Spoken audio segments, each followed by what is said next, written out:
अडियन्सले नि बुझ्नु होला। अर्डिनेन्सको विषयमा, अध्यादेशको विषयमा हिजो गरिएको विरोध अथवा त्यो गलत हो भनिएको त्यसको कन्टेन्ट, त्यसको उद्देश्य हेरेर हो। सिङ्गो अध्यादेशको मात्र कुरा गरिएको छैन। हामीले ल्याउने अध्यादेशले कसैको पार्टी फुटाउने अभिप्राय राखेको छ कि छैन, हामीले ल्याएको अध्यादेशले आम नागरिकलाई दुःख दिने कुरा छ कि छैन, हामीले ल्याएको अध्यादेशले अर्कालाई फसाउने, आफ्नालाई बचाउने, सरकारी जग्गा जमिन हडप्ने, बेच्ने त्यस्तो गलत मनसायले ल्याएको अध्यादेश हो भने अध्यादेश त्यस्तो मनसायले ल्याउनु हुँदैन भन्ने कुरामा हामी पनि खुलेर कुरा गर्न सक्छौँ। हामी त्यस्तो भ्रष्टता गर्दैनौँ। असाधारण कुनै परिस्थिति आयो भने बेग्लै कुरा हो राजनीतिमा, तर त्योभन्दा बाहेकको परिस्थिति यो होइन। हामीले अहिले केका लागि गरेका छौँ त्यसको कन्टेन्ट यहाँहरूले सोध्नुभएको भए, अध्यादेश मात्र नभनेर अध्यादेशका विषयवस्तु मात्र भन्नुभएको भए त्यो अझ बढी न्यायपूर्ण हुन्थ्यो होला। तर खैर केही छैन, प्रश्न त उठिहाल्छ।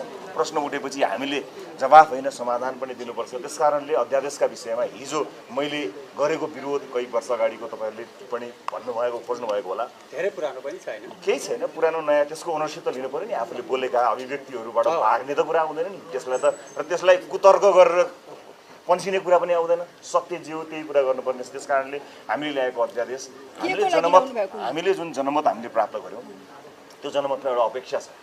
तपाईँ बताउनुहोस्, एउटा संवैधानिक परिषदकै कुरा गर्दाखेरि एउटा रिक्तताको अवस्था छ, अदालतबाट चाहिँ एउटा पूर्णपाठ पनि नआएको अवस्था छ।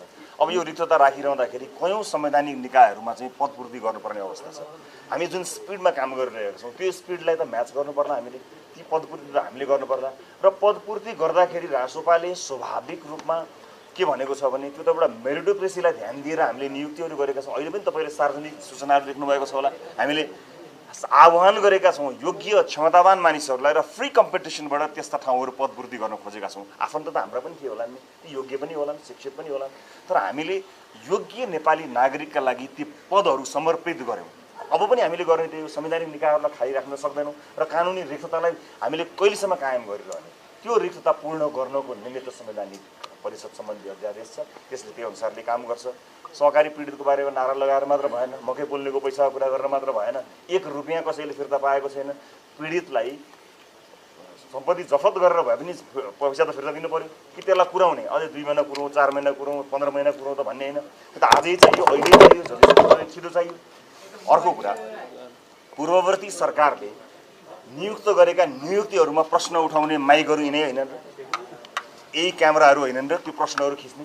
ती नियुक्तिहरूमा राम्रा मान्छेहरू छैनन् भनेको होइन, ती राम्रा मान्छेहरूलाई पुनर्नियुक्ति गर्नको लागि राष्ट्रपाललाई कुनै अप्ठ्यारो छैन।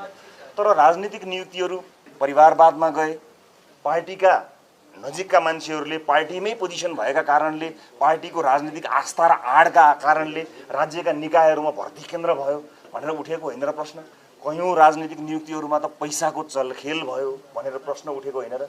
तिनलाई सम्बोधन गर्नको निमित्त हामीले पाएको म्यान्डेट त्यो हटाऊ भनेर पाएको म्यान्डेट त होला नि, कि त्यसलाई 4 महिना पुरा 5 महिना पुरा भन्नु पर्ला। हामी सबै गरिसक्छौँ। जुन चिजका लागि कुर्नुभन्दा छिटो गर्नु वाञ्छनीय हुन्छ त्यस्ता कुराहरूलाई अध्यादेश मार्फत सरकारले ल्याएको।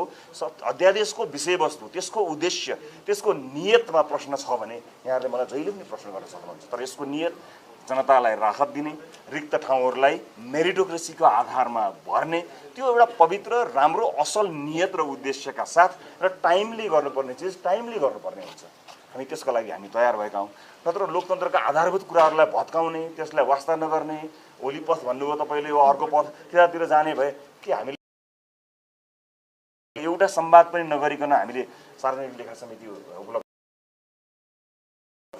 त्यो त के भने त्यो त एउटा मर्म हो, बाध्यता। यस्ता चिजहरू त हामी कुरा भएको हुनाले अध्यादेशको कुरामा 4वटा प्रतिपक्षी दलहरूले राष्ट्रपतिज्यू अलोकतान्त्रिक भयो भनेर 4वटा आह्वान गरिसक्नु भएको छ राष्ट्रपतिज्यूलाई, फिर्ता पठाइ। दुईटा हुन्छ प्रतिपक्ष, एउटा विरोध गर्ने कुरा हुन्छ, एउटा विरोधी बन्ने कुरा हुन्छ। विरोधी त सधैँ विरोधी नै भइहाल्यो, तर विरोध गर्ने त उहाँहरूको एउटा लोकतान्त्रिक अधिकार पनि हो। तर यो कहाँबाट अलोकतान्त्रिक, यो कहाँबाट चाहिँ असंवैधानिक भएछ त्यो मैले प्रतिक्रिया हेरेर पाएको छैन। यो होइन, यो अभ्यास नै यो लोकतन्त्रलाई मजबुत गराउनको निमित्त, इन्स्टिट्युसन्सहरूलाई बलियो बनाउनको निमित्त संविधान प्रदत्त अधिकारको दुरुपयोग गरेको होइन, यसलाई सही सदुपयोग गरेको हो। त्यसमा कुनै विधि मिचिएको होइन, त्यसको उद्देश्य पवित्र छ, त्यसको कारण आधारहरू स्पष्ट छन्। त्यसकारणले यो गैर कानुनी पनि होइन, संविधानले दिएकै कुरा भएको हुनाले तपाईँले मलाई यति धेरै प्रश्न अर्डिनेन्समा गर्दा अर्डिनेन्सको यो व्यवस्थाले चाहिँ लोकतन्त्रलाई खतरा पार्यो नि, यसले त तपाईँहरूले आफ्नो मान्छे पोस्नु भयो नि भन्ने प्रश्न त एउटा पनि आएन नि। छ भने गर्नुहोस् न। त्यो भन्दा पनि खासमा कस्तो भने सबैलाई सोध्ने गरेको छु मैले चाहिँ यो ढोका खुला हुँदाहुँदै भित्ता नै फुटाएर चाहिँ चोर बाटोबाट किन पसेको, बानी पर्छ कि आदेश र अध्यादेशबाट चल्ने आदत बस्छ कि भन्ने कुराको डर हो क्या। यो गर्दैनौँ, यो त गलत भयो भन्ने यो तपाईँले सचेत गराउनु भयो। तर एउटा कुरा के हुन्छ भने अब यो ओपिडी र इमर्जेन्सी त अलग हो नि। इमर्जेन्सी परेको बेलामा ओपिडीमा लाइन लगाएर लाग त भन्न भएन नि। संवैधानिक रिक्तता कायमै छ।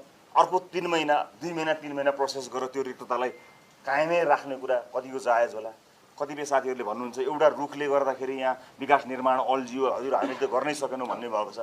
अब 3 महिना विकास निर्माण ठप्प पारिदिने त हामीले यस कारण विकास निर्माणसँग सम्बन्धित, नागरिकको जनस्वास्थ्यसँग सम्बन्धित र विशेष गरेर राजनीतिक नियुक्ति, अलिकति प्रश्नहरू उठेका राजनीतिक नियुक्तिहरूलाई मेरिटोक्रेसीमा लैजाने उद्देश्यका साथ हामीले यी कामहरू गरेका छौँ। त्यस कारणले यसका अन्तर्वस्तुमा प्रश्न भयो भने सही हो, तर यो आफै यो प्रक्रिया यो सिङ्गो अध्यादेश ल्याउनु नै गलत भन्ने कुरा चाहिँ त्यसका उद्देश्यमा भर पर्छ। फेरि पनि भन्छु म, कुनै पार्टी फुटाउन ल्याएको पनि होइन, अर्काको मान्छेलाई फसाउन या कुनै सरकारी सम्पत्तिलाई दोहन गर्न, कसैलाई जागिर दिन या यस्तो उद्देश्यले नल्याएको हुनाले यसको अन्तर्वस्तु एकदमै सही छ। अब तपाईँले थाहा पाइहाल्नुहुन्छ सबै चिज। अगाडि बढाएको भयो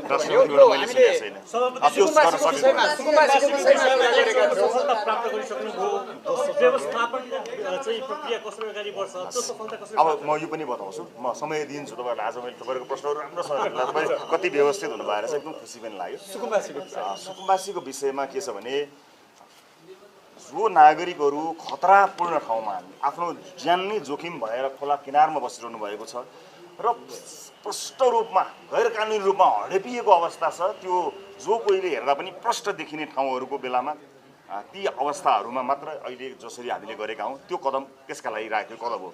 यद्यपि यो कदम चाल्दा हामीले के कुरा मध्यनजर राखेका छौँ भने प्रक्रियामा 2 दिन अलिकति दुःख कसैलाई भएको हुन सक्ला, म त्यो भएन भन्न सक्दिनँ।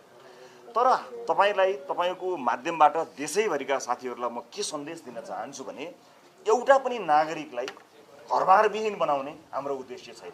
त्यसको लगत सङ्कलन हुन्छ र घरबारविहीन नभएका कहीँ पनि जग्गा जमिन नभएकाहरूका लागि सरकार छ। 2 दिन 4 दिन अलिकति दुःख भयो होला, किनभने राज्यको स्रोतको सीमितता, हाम्रो पहुँचको सीमितताले अलिकति यो प्रक्रियामा केही दुःख हुन गएको हुनसक्छ केही साथीहरूलाई। तर यति विश्वस्त गराउन चाहन्छौँ कि कसैलाई पनि विस्थापित गरिदिने, कसैलाई पनि घरबारविहीन बनाइदिने, सडकमा ल्याइदिने, छाना पनि नहुने, खाना पनि नहुने, नाना पनि नहुने यस्तो अवस्था सरकारले सृजना गर्दैन।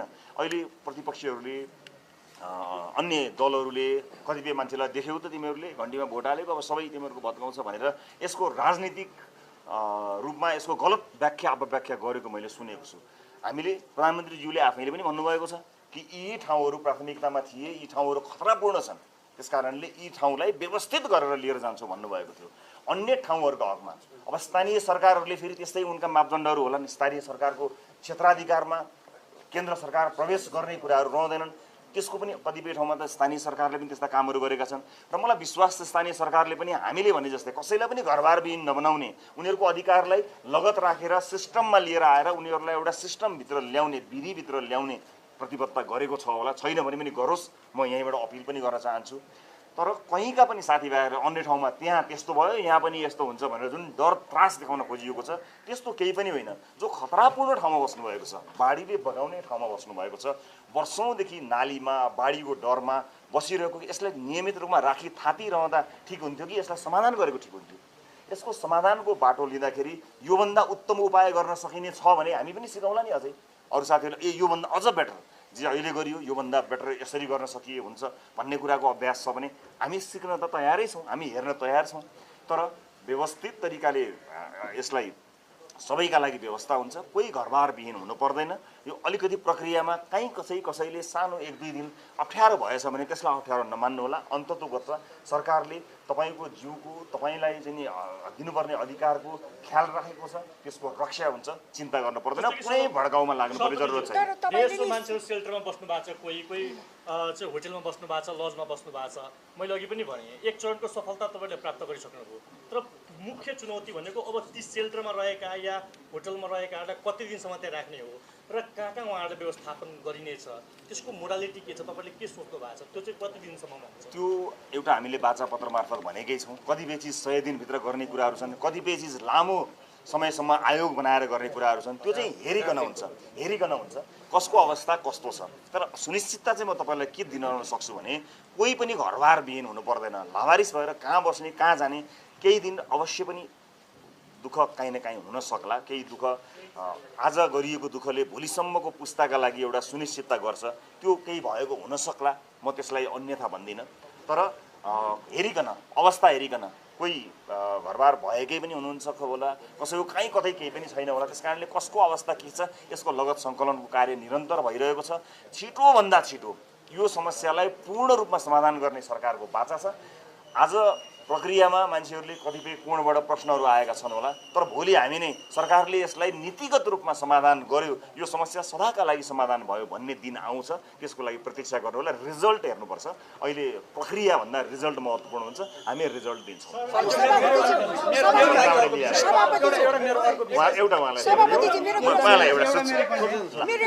सुदन गुरुङले जे आरोप लागे उहाँमाथि, उहाँले राजीनामा दिनुभयो, छानबिनका लागि सघाउँछु भन्नुभयो। छानबिन कहाँसम्म पुगेको हो, कहिले हुन्छ, त्यसको प्रोसेस कहिलेसम्म गइसक्छ, यो अलिकति मलाई लाग्छ छानबिनको प्रक्रिया अब चाँडै सुरु हुन्छ। त्यो कस्तो छानबिन हुन्छ भन्ने कुरा पनि तपाईँहरूलाई जानकारीमा आइ नै हाल्छ। अहिले उहाँले आफ्नो नैतिकता देखाएर ममाथि प्रश्न उठेको हुनाले छानबिन गरियोस् नै भन्नुभएको। मलाई पनि छानबिन गर्नु पर्यो, मलाई छानबिन गरियोस्। मलाई नि अरूलाई जस्तै मलाई पनि छानबिन गरियोस्, ममाथि उठेका प्रश्नहरूको निराकरण होस् भन्नुभएको छ। उहाँमाथि छानबिन हुने कुन प्रक्रियाबाट भन्ने कुरा चाँडै हुन्छ। त्यो छानबिन जीवी राईको विषयमा भन्दिनँ, जीवी राईले सरकारले समात्न सकेन भन्ने छ।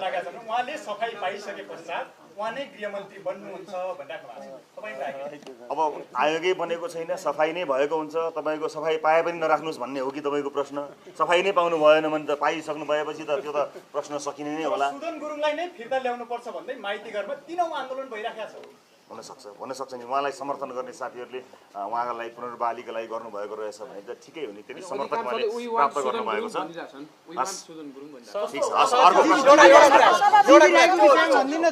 जीवी राईलाई चाहिँ समात्न सकेन यो सरकारले, यो पावरफुल सरकार, बालेन शाहको सरकारले जीवी राईलाई समात्न सकेन, सरकारी पीडितले न्याय पाएनन् भन्ने प्रश्न आएको छ।